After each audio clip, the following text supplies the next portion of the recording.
Buenas tardes, hoy es el miércoles 19 de abril de 2023 y esta es una nueva edición del Seminario de Física y Cómputo. Para esta ocasión, invitamos al maestro en Ingeniería, Valente Vázquez, quien va a hablar sobre el tema, la visión computacional y la física. Son amigas y, quiero decir unas palabras acerca del ponente. Valente Vázquez es profesor de asignatura en la Facultad de Ciencias, donde imparte cursos en la licenciatura en física y también de la computación. Es egresado de la facultad, donde obtuvo el grado de física en el 2018 y en el 2022 obtuvo el grado de maestro en ingeniería eléctrica en la Facultad de Ingeniería de la propia UNAM. Entonces, después de agradecerle al ponente, pues le pedimos si expone el tema. Adelante, Valente. Muchas gracias, buenas tardes a todos. Entonces vamos a compartir pantalla. Y ya debería de estarse viendo la presentación. Pues vamos a empezar. La visión computacional y la física son amigas, esa es la pregunta. Y después de la presentación yo espero contestar esa pregunta para ustedes o que ustedes mismos obtengan la respuesta. Primero, pues, hay que definir qué es la visión computacional. También se le conoce como visión artificial o visión por computadora, y esto es una disciplina que tiene la inteligencia artificial para adquirir, procesar, analizar y o comprender imágenes, fotografías y o videos, ¿no? Esto a través de cierto hardware, como es computadoras y cámaras, con el objetivo de obtener información de nuestro entorno. Entonces, esa es la visión computacional.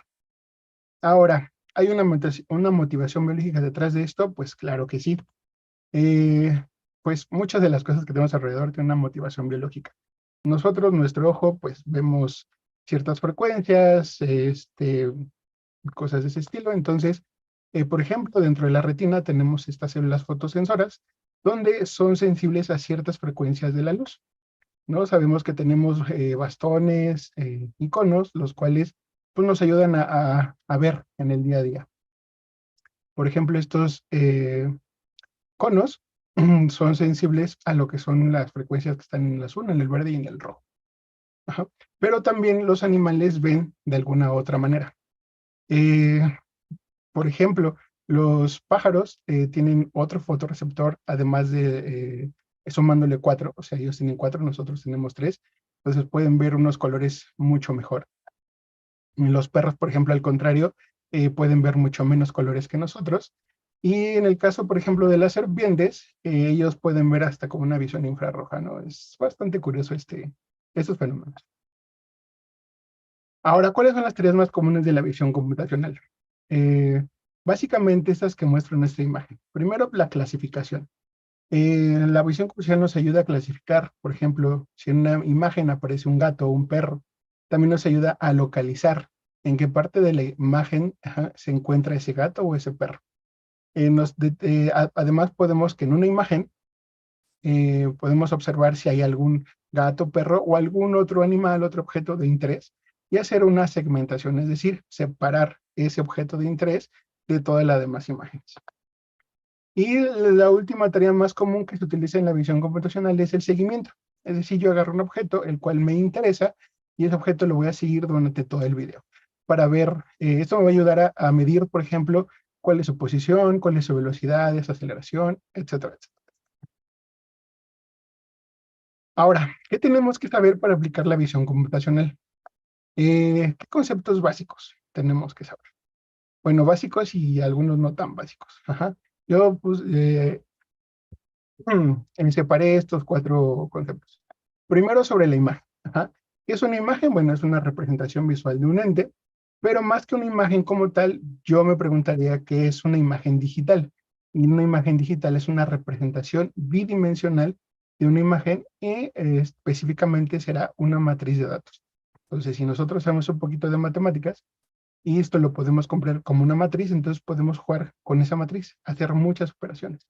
Entonces, si nosotros tenemos una imagen como la que muestro aquí a la izquierda, podemos hacer su conversión a digital y bueno, cuantizar cada uno de esos píxeles, los cuales es la unidad mínima en una imagen.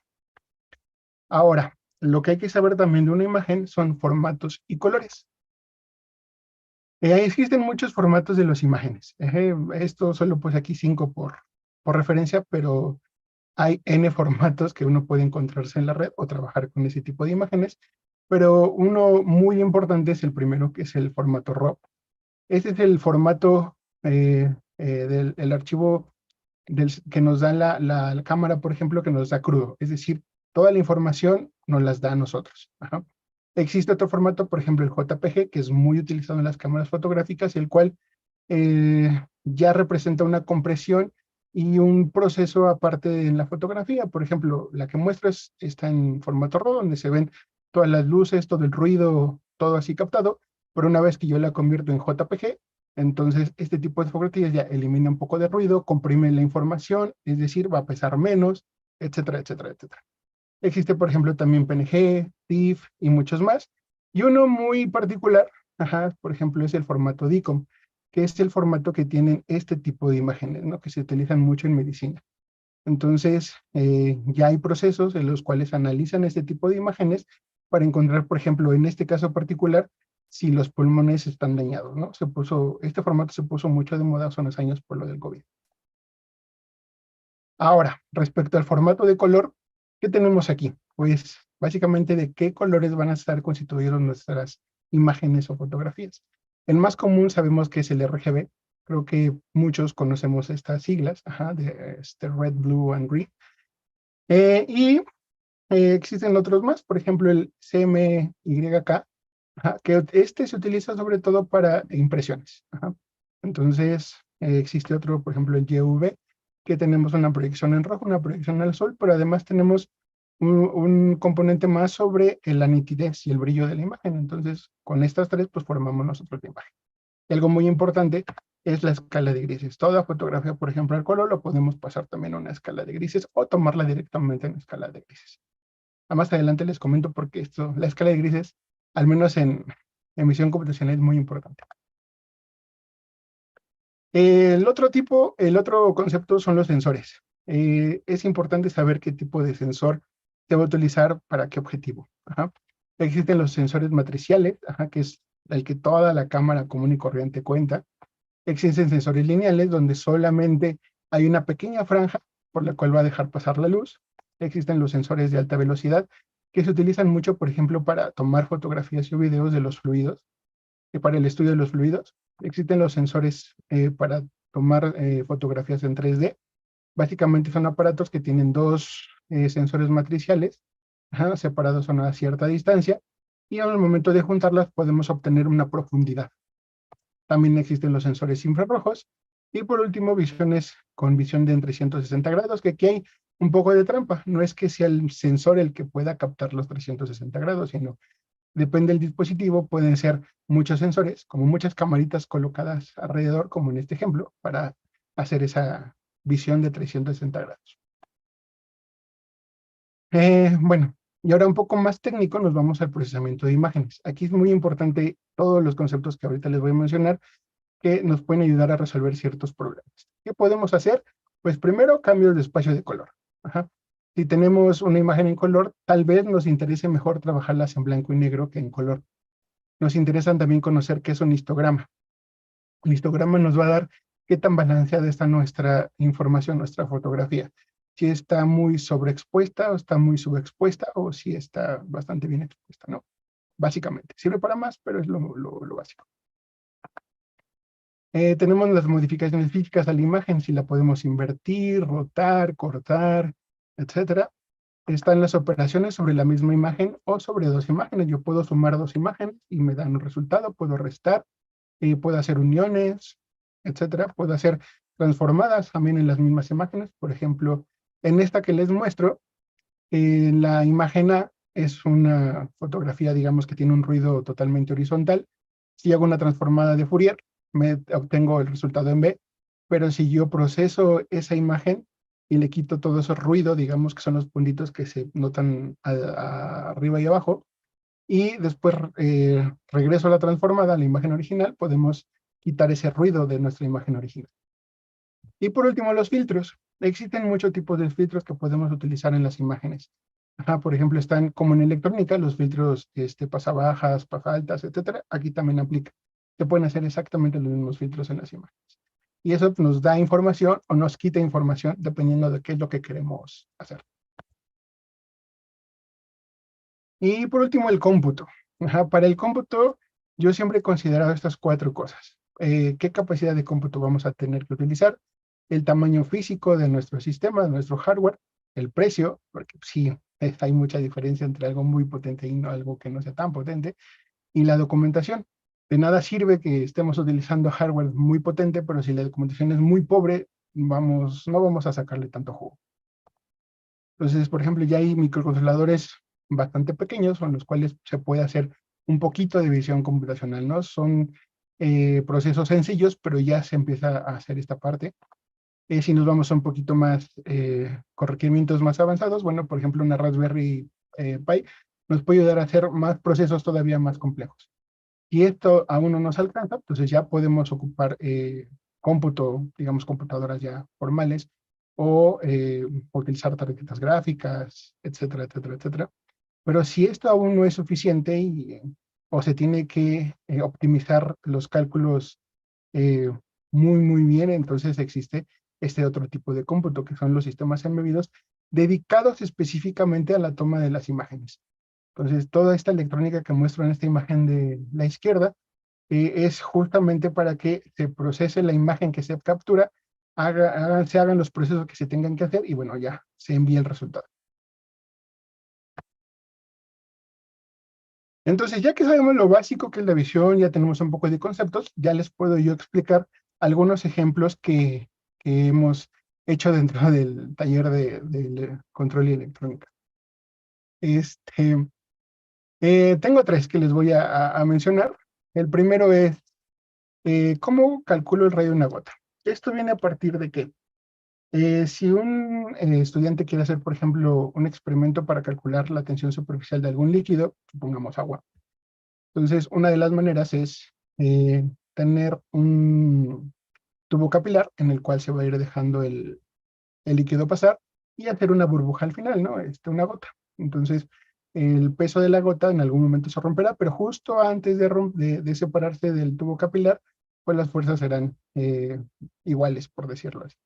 Con esta fórmula podemos calcular la tensión superficial de ese líquido si sabemos el radio del tubo capilar y conocemos el radio de la gota. Pero mi pregunta es, si no tuviéramos alguna cámara, ¿cómo medimos el radio de una gota o de varias gotas? Es bastante complicado. Entonces, una manera de hacerlo pues, es utilizando la visión computacional. ¿Y cómo se hace este proceso? En realidad, pues yo tomo un video o una fotografía justo antes de que la gota caiga. Entonces yo tengo esta fotografía y aquí como yo sé que mi experimento yo lo controlo, es decir, yo sé dónde pongo la cámara, yo sé dónde pongo la jeringa y sé cada cierto tiempo que están la cantidad de gotas que están cayendo. Entonces yo puedo ir cazando las gotas o de plano grabarlo en video. Entonces puedo tomar esa foto, la recorto solamente para el área de interés que me interesa, la paso a una imagen a grises, no sé si se alcance a notar, no es mucha ahorita aquí la diferencia.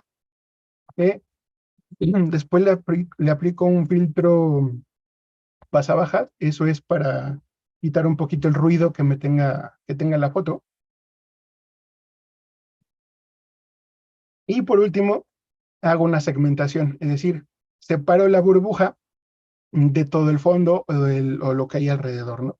Entonces, este circulito de la burbuja, lo que puedo ya hacer, decir ahí, sepárame solamente el perímetro de este círculo o semicírculo y dime entonces de qué tamaño es la burbuja. Entonces, por ejemplo, para este caso en particular, encontramos que el radio son 52 píxeles. Y entonces aquí nada más lo único que tendremos que hacer es una regla de 3. Si tenemos, por ejemplo, sabemos cuánto mide de ancho el tubo capilar y sé cuántos píxeles hay aquí, entonces pues ya sabría la conversión entre píxeles y milímetros, por ejemplo, ¿no? O micras, dependiendo del tamaño del tubo capilar. Y con eso ya podemos saber el radio de la gota y con una precisión bastante alta, porque en realidad el ancho de esta línea yo la puedo controlar, puedo hacer que sea muy finita, puedo hacer que sea más gruesa, entonces dependiendo de este ancho también va a depender el error que tengamos. Bueno, ese es nuestro primer experimento, usando visión computacional para resolver un problema de física. Mi segundo experimento va a ser graficar el patrón de difracción. En este experimento, ¿qué se tiene? Se tiene un láser que va a pasar por dos polarizadores. Uno es fijo y el otro se puede controlar en los grados al que está girando. Pasa por un soporte para rendijas, donde está ahí se me olvidó la palabra, la rendija. Y por acá al fondo tenemos el sensor. Entonces, el punto es, yo controlo cuánta luz llega a la rendija, y una vez que pasa la luz por ahí, el patrón se va a proyectar sobre el sensor de la cámara. Ese es el tipo de rendija que se está utilizando para ese experimento. Y bueno, ¿y por qué el sensor de la cámara y no digo la lente? Porque si usamos la lente para ese tipo de experimento, vamos a tener errores, ¿no? De deformación, sobre todo en el patrón. ¿Por qué? Pues porque la lente es esférica, entonces no nos dará al 100% las medidas que podamos obtener. Entonces, si ya hicimos esta parte, pues voy a mostrar dos ejemplos con los que se han trabajado. En el primer ejemplo, vean, este es el el patrón de difracción que que nos muestra en este ejemplo. Tenemos aquí, por ejemplo, tres partes que están bastante bien iluminadas y unos cuantos alrededor. Entonces, ¿qué tengo que hacer en la imagen? Como yo estoy trabajando con intensidades de luz, es casi de ley pasarse a escala de grises. No me interesa saber los colores de la imagen, me interesa la intensidad, y entonces por eso me paso a escala de grises. Una vez que ya me pasé a una escala de gris, para quitar todos estos como surcos que se alcanzan a ver, aplico filtros. Por ejemplo, un filtro igual gaussiano. Entonces, con esto me deshago un poquito de ese ruido que podría encontrar. Y ya una vez que tengo esta imagen, entonces yo empiezo a analizar la imagen. En todo software que trata este tipo de imágenes, siempre el cero está en estas esquinas, en la esquina superior izquierda. Entonces yo puedo analizar columna por columna, columna por columna, o fila por fila, y saber cuánto es la cantidad de blanco que hay en mi imagen. Si hubiera un negro, el valor sería 0. Si hubiera un blanco, blanco, blanco, sería un valor de 256, si es que esto es una representación de 8 bits. Entonces yo puedo recorrer toda mi imagen hasta encontrar dónde están los valores con un alto porcentaje de iluminancia, y entonces yo puedo graficar este patrón de difracción. ¿Qué ventajas tiene hacer esto mediante la computadora? Pues, por ejemplo, las distancias. El sensor que les mostré hace rato pues, es muy chiquito, no recuerdo exactamente el tamaño, pero es aproximadamente como 2 centímetros o 3 de ancho. Entonces es un poquito complicado encontrar la medida entre cresta y cresta, o entre valle y valle. Pero si yo grafico y yo sé ya aquí la cantidad de píxeles que están entre cresta o cresta o valle, entonces yo sé que dentro de esta cresta a esta cresta tengo una diferencia más o menos de como de unos 80 píxeles. Y de nuevo, si yo puedo calibrar los píxeles a una distancia en milímetros, por ejemplo, o micras, pues ya sabría perfectamente cuánto es la distancia entre cresta y cresta y valle a valle. Este es para el ejemplo 1. Para mi ejemplo 2, veamos, tenemos aquí una fotografía ya más sobreexpuesta. Ya se ven el patrón más a lo largo, más a lo ancho de la imagen, pero se ve sobresaturada esta parte del medio. Entonces hacemos lo mismo que el proceso pasado, lo paso a una escala de grises, aplico un filtro gaussiano, que es un filtro pasabajas. Quizá aquí hubiera convenido otro tipo de filtro, porque si revisan, tal vez nuestro ruido sea muy horizontal. Existen filtros que me quitan ruidos horizontales y ruidos verticales. Quizá aquí hubiera valido la pena aplicar otro tipo de filtros, pero si yo grafico eso, obtengo este patrón de difracción. Y lo cual coincide, ¿por qué? Porque las tres líneas principales que están en medio se parecen mucho. Tienen, al parecer, ¿cómo decirlo? Una luminancia bastante alta. Entonces, pues la diferencia, digamos que entre cresta y esta cresta, pues también son como de unos 50, 70 píxeles más o menos. Pero el patrón se grafica sin problema, ¿no? Y de ahí ya podemos obtener muchos más resultados. Y bueno, respecto a nuestro tercer experimento, este es, digamos que al revés. Los primeros dos fue un experimento donde la visión computacional ayudó al experimento en física. Ajá. Este experimento es al revés. La física ayudó al algoritmo de visión computacional y ahorita lo explico. ¿Cuál es el experimento de esto? Es obtener una posición futura de un objeto. Es decir, sobre una banda transportadora va a pasar un objeto, se analiza con una cámara y analizando el objeto con la cámara, yo debo de saber la posición a un cierto tiempo t después de que pasa por la zona de detección. ¿Para qué? Porque si yo obtengo esa distancia y al tiempo que yo le diga, entonces le mando esas coordenadas al robot y el robot agarra la pieza al vuelo y la puede depositar, por ejemplo, aquí en este contenedorazo. ¿Y cómo llegamos a eso? Entonces, ese es el proceso. Esta es, por ejemplo, la foto original de una de las piezas reales. Ajá. Lo que sigue es pasar la escala de grises, es decir, quitar colores, porque eso a mí no me importa ahorita. Después aplico un filtro pasabajos. Este filtro pasabajos se aplica ¿por qué? Porque si revisan la imagen en los centros, por ejemplo, existen bordes y existen sombras, los cuales pueden llegarme a ocasionar problemas a la hora de obtener otras variables que ahorita les voy a comentar. Entonces se aplican filtros pasabajos para que me reduzca toda esa información, me quite la información del medio y solo digamos que me mantenga la de afuera. Una vez que apliqué el filtro pasabajos, aplico su histograma, ajá, donde vean todos estos picos se refieren al fondo de la imagen, que es decir, a toda esta zona negra. Y estos poquitos piquitos que se ven de este lado son la zona blanca, es decir, la zona de la pieza. Entonces, lo que yo hago es encuentro un punto medio para obtener un umbral. Ajá. Este umbral, en este caso particular, es 94. Y a partir de ese umbral yo puedo binarizar la imagen, es decir, mi imagen pasarla totalmente en blanco y el fondo totalmente negro, si es que hubiera otro color o alguna otra cosa. Y digo, si alguien ha utilizado aquí imágenes, pues es hacer una máscara, básicamente, así es como se hace, de forma manual. Y una vez que binaricé la imagen, obtengo el centroide. Y ese centroide me va a ayudar para dos cosas, para obtener dos resultados importantes. El primer resultado es obtener un descriptor que se llama BOF.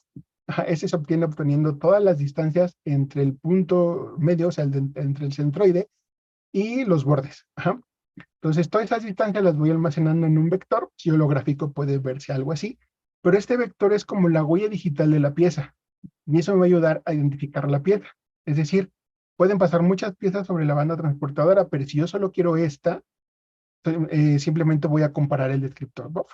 Ajá. Y decir, si es esta pieza, entonces sí, el robot la puede agarrar. Pero si es alguna otra que no cumpla con este descriptor, entonces no, esta pieza no me sirve. Y el segundo resultado importante, que es el que nos interesa, es el seguimiento en tiempo real. Para este caso utilicé una técnica que se llama flujo óptico, y entonces, ayudándome del centroide, yo puedo saber las posiciones en tiempo real y las velocidades, que en este caso las que muestra aquí el sistema son velocidades puntuales. Ajá. No es la velocidad media. Entonces, ¿qué hice para obtener la velocidad media? Pues almacené en un vector todas las posiciones del objeto desde que entra a la zona de escaneo hasta que sale. Entonces, una vez que yo obtuve todo ese vector de posiciones, pues simplemente yo sé que si aplico mínimos cuadrados a esa serie de puntos, pues la pendiente me va a dar la velocidad de la pieza. Y es una velocidad media. Entonces, si yo aplico mínimos cuadrados, obtengo resultados como esto. Y además, pues si yo sé la velocidad que me lo acaba de dar los mínimos cuadrados, yo sé la posición inicial, entonces yo puedo saber a cualquier tiempo t su posición de la pieza. Y entonces esas fueron las coordenadas que yo le enviaba al robot. ¿Para qué? Para que sujetara la pieza en tiempo real. Entonces, se entraba la pieza a la zona de escaneo, la analizaba, obtenía el vector de posición, sacaba mínimos cuadrados, bueno, con mínimos cuadrados sacaba su velocidad media, y con eso obtenía su posición futura a un determinado tiempo t. Entonces ya con eso el robot le agarraba el vuelo y lo colocaba en el contenedor azul. Entonces es un ejemplo de cómo en este caso fue al revés.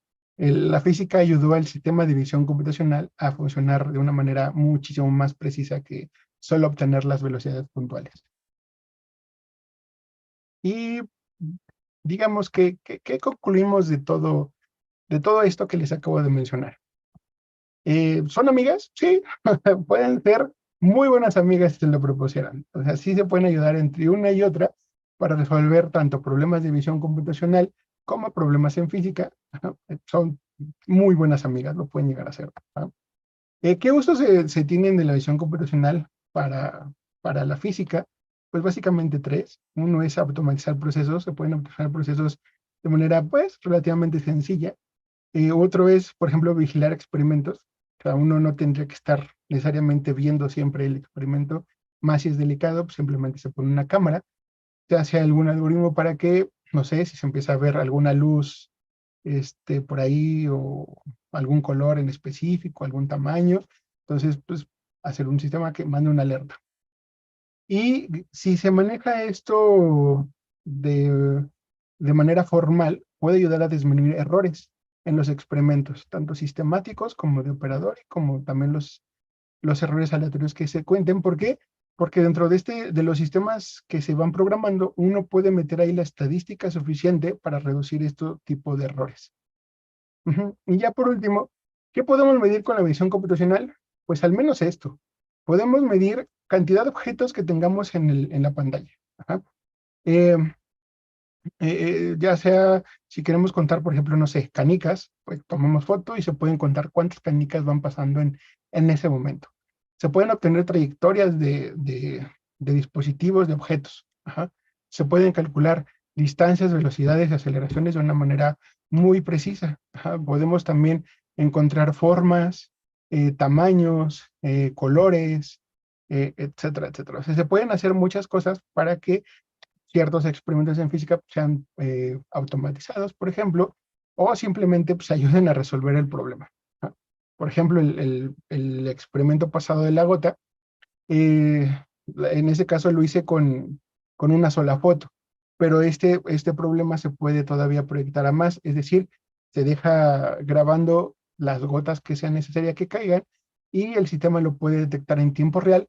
Una vez que va la gota, el radio máximo, por ejemplo, antes de que la gota caiga, y con eso pues, encontrar, guardar toda esa información en una base de datos y con eso obtener muchísima más información, obtener errores mínimos en la cuenta de los radios de las gotas, etcétera, etcétera, etcétera. Y pues hasta aquí llegué. No sé si tengan alguna pregunta, duda, comentario. Mira, por el momento no he visto que hayan preguntas en el chat, pero les invitamos a quienes están viendo esta plática que pues le hagan preguntas al ponente, ¿no? Y bueno, pues mientras llegan preguntas, pues yo haré algunas, ¿no? Claro, claro. Entonces, bueno, tú mencionabas al principio de la plática varios formatos, bueno, no vi, pero bueno, mencionabas al principio el RAW, ¿no? Luego JPG, PNG, no sé, BMP. Yo preguntaría aquí, ¿por qué razón cuando uno está, digamos, trabajando en Internet o, bueno, inclusive en las cámaras, ¿no? ¿Por qué se ocupa el JPG y no otros? Por el tipo de compresión que se tienen. Y además que como ya es un formato bastante robusto, por así decirlo, que todo software es capaz de leerlo, todo software es capaz de interactuar con este formato, ya es un formato que se expande, digamos, en todos los dispositivos, por eso la mayoría se usa ese formato. En algunos casos, por ejemplo, últimamente, en los últimos 2, 3 años, por ejemplo, en las páginas web se ha visto otro formato nuevo que se llama WPL, si no mal recuerdo, que es específico para páginas web. Ajá, entonces, ya para tratar de no utilizar tanto JPG, sino ese otro formato para páginas web. Pero por eso es que se utiliza el JPG, porque es fácil de usar, los software ya lo identifican perfectamente, es un archivo comprimido, o sea, toda la información ya la comprime, se deshace de información que no le sirve a la imagen, y bueno, por ejemplo, si una imagen en RAW pesa 20 megabytes, el JPG va a pesar 2 megabytes, por ejemplo. Bien. Bueno, mira, ya llegaron preguntas y te digo, primero quién la hizo y luego cuál es su pregunta. Claro, Tengo claro. aquí una pregunta de Diego Gres Navarrete y dice, ¿a qué se refiere con documentación en cómputo y cómo influye en nuestra elección de un sistema computacional para algún experimento? Bueno, la documentación es todo lo que esté, ahorita ya puedo decir que en la red, sobre el sistema, es decir, manuales, documentos técnicos, e incluso hasta ya los mismos, ¿cómo se llaman? Tutoriales que uno puede encontrarse en YouTube. Todo eso es la documentación a la que yo me refiero. Generalmente los fabricantes que hacen este tipo de hardware, pues sí suben a la red lo que es el manual, su manual técnico, especificaciones y un par de ejemplos de uso. Pero hay veces que estos manuales son para gente con el conocimiento ya previo de ese tipo de tecnologías. Entonces, para usuarios nuevos, es bastante, muy complicado empezar a desarrollar algo ahí porque es complicado de entender, al menos al principio. Entonces, por ejemplo, pongo un ejemplo con Arduino. Ahorita Arduino, pues casi cualquier persona podría utilizarlo porque hay un montón de información en la red, pero si yo les digo ahorita un microcontrolador que casi nadie conoce, pues van a decir, ay, ¿eso qué es, no? Y cómo lo programo y cómo lo uso y esto. Entonces, a eso me refiero con documentación.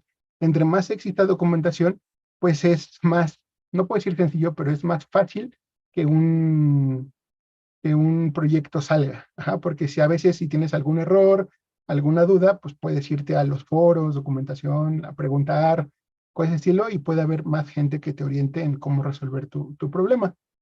¿Y en qué afecta a la hora de elegir? Pues en muchos factores. Por ejemplo, el que mencionaba hace rato, ya a ver si me regreso al, a la página, aquí. Pues es estas cuatro cosas.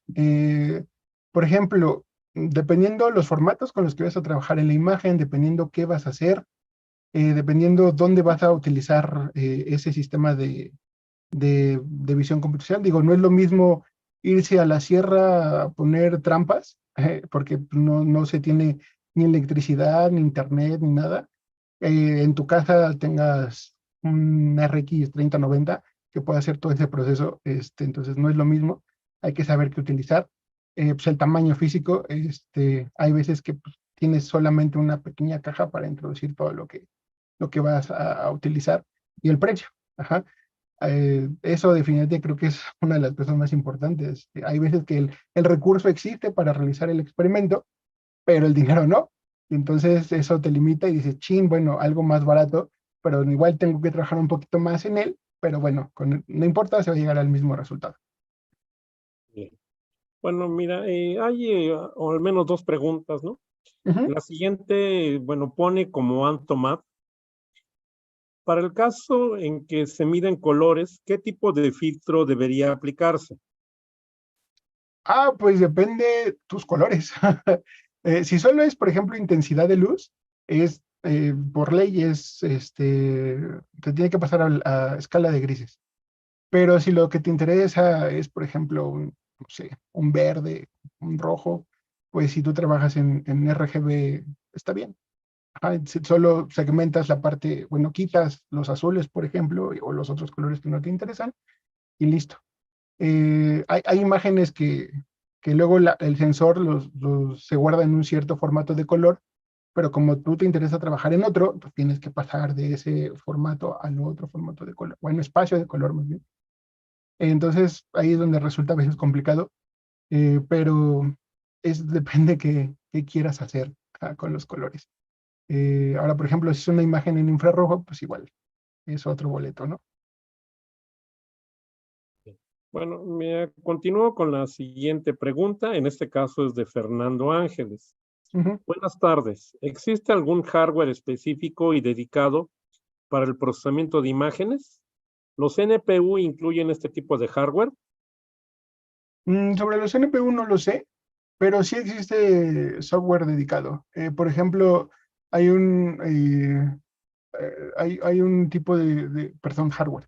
Hardware, Hay un sí. tipo de hardware que se conoce como FPGA, donde la programación que tú haces en el instrumento es justo para que el proceso de imagen sea como tú quieres, así dedicadísimo. Es un sistema ad hoc a lo que tú quieres. Pero sí hay que tener altos conocimientos en programación electrónica.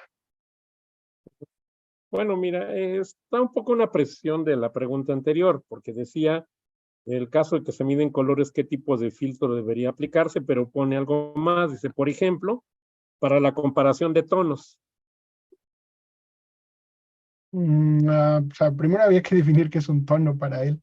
Por ejemplo, yo supondría, no sé si se refiere, por ejemplo, al Pantone, que si yo quiero comparar este rosita con este otro rosita, ¿cuál es? Hay sensores que ya utilizan, que hacen esa parte, ¿no?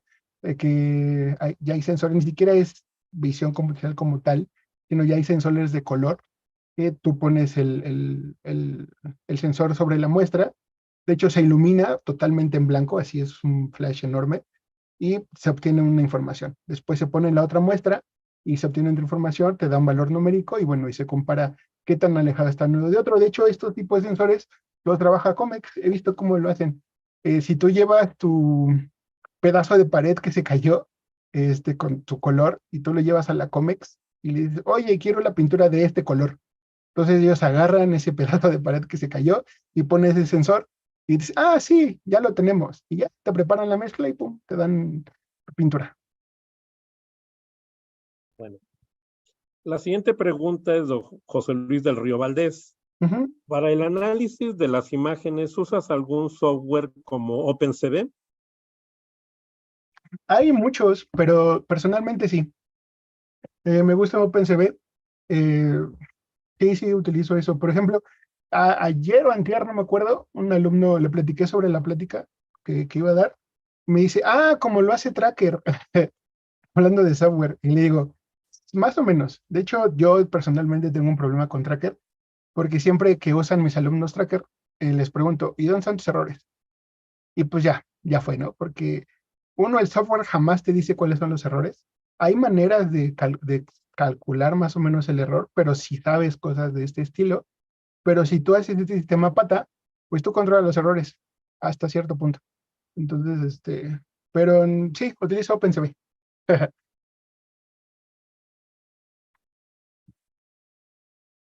A ver, bueno, creo que ahorita, a ver, no tengo más ahorita preguntas. Ah, no, Ok, sí. ok. Hay algo, una más llegó de Donaji, ¿no? Muy Ajá, conocida por nosotros, ¿no? Donaji sí, Sochi, claro. ¿no? La finalidad de la visión computacional es que sea igual a la visión humana. Mejor, ¿no? Digo, la visión humana es horrible, es pésima, es horrorosa. No vemos casi nada del espectro electromagnético. Digo, y además hay gente que, como yo que usa lentes. Esperaría que la visión computacional sea muchísimo mejor que la de nosotros. Bueno, y bueno, yo quiero hacer otra pregunta más, ¿no? Otra vez hablando de formatos, ¿no? Sí, claro. Bueno, tú mencionabas que el formato RAW, pues, digamos, comparado con JPG, pues, no está comprimido, ¿no? Pero ¿qué otras ventajas tiene el utilizar este formato? Porque, bueno, yo sé que se ocupa, por ejemplo, en fotografía profesional, ¿no? Ujú. Bueno, como el archivo RAW es el archivo bruto del sensor, o sea, Mm, ahí sí, la luz que llega en el sensor es la que nos va a mandar en ese tipo de archivo. Digamos, no perdemos información. La información está en crudo. Entonces nosotros ujú. ya podemos saber, a ver, qué nos sirve de esta información, qué no nos sirve, qué podemos quitar, qué no podemos quitar, etcétera, etcétera, etcétera. Es la principal ventaja del RAW con otro tipo de formato, que si trabajáramos con solo JPG, eh, pues como es un archivo comprimido, pues de hecho ya puede, hasta ciertas partes de la imagen pueden estar borrosas. Entonces, pues no conviene trabajar en visión computacional, al menos con JPG. O sea, podrías hacerlo para hacer una aproximación rápido de si tu algoritmo quizá funciona, ajá, porque a veces como el RAW es muy pesado y tiene mucha información, a veces se tarda el proceso de imágenes. Ajá, sí me ha tocado trabajar con imágenes que se tardan a lo más que 5, 6, 7 minutos en hacer todo el proceso y al final es, no, me faltó modificar en este punto de acá, ¿no? Entonces, quizá algo así rápido con JPG funcionaría para al menos ver si va por ahí bien el asunto, pero ya lo formal debería hacerse con puro imagen en RAW, porque si no hay información que no vas a contar al momento de medir o de cuantizar algo, y pues tu experimento se va a ir a la basura. Bien. Bueno, mira, llegó otra pregunta. En este caso es de Ricardo Tejero Arévalo. ¿Sí? Dice, ¿cuál cree que es una de las razones por las que es común considerar que la física dista de la visión computacional? ¿Me la puedes repetir? ¿Cuál creo que qué? ¿Cuál cree que es una de las razones por las que es común considerar que la física dista de la visión computacional?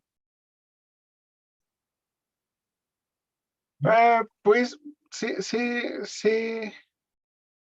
Pues es que la visión computacional viene de justo los que trabajan estos son de cómputo. O sea, bien podrían ser cosas, bueno, no podrían, son cosas totalmente diferentes. Digo, la mayoría que utiliza, que se dedica a estas ramas, por ejemplo, ya de forma profesional y todo eso, pues son ingenieros, son ingenieros de computación, en electrónica, este, son computólogos, toda esa parte. ¿Por qué? Porque pues, todo el proceso es en la computadora, tiene uno que saber tanto el hardware que vas a hacer como a veces la electrónica que vas a implementar y obviamente la programación que vas a hacer. Pero justamente el hecho de que pues no está uno tan perdido y dice, mira, yo sé que esta parte de aquí me puedo utilizar para rescatar o pedir o hacer en esta parte de acá de la física, pues estaría padre. Bien. Bueno, mira, sigue otra vez una pregunta, comentario de Antomás. Ujú. Dice, muy buena plática. Y hace una pregunta, ¿hay alguna red? Bueno, supongo alguna dirección o algún lugar, ¿no? Por donde te pueda contactar a ti o a tu equipo de trabajo para más información. Sí, se me olvidó poner, siempre soy el que está molestando a los demás, que al final ponen el contacto y ahora yo soy el que se me olvidó poner el medio de contacto al final de la presentación. Sí, bueno, mi correo es valente@ciencias.unam.mx, entonces ahí pueden mandarme un correo y ya nos ponemos en contacto. Pero sí, Sí, ahora a mí fue el que se me olvidó poner los sí, medios de contacto.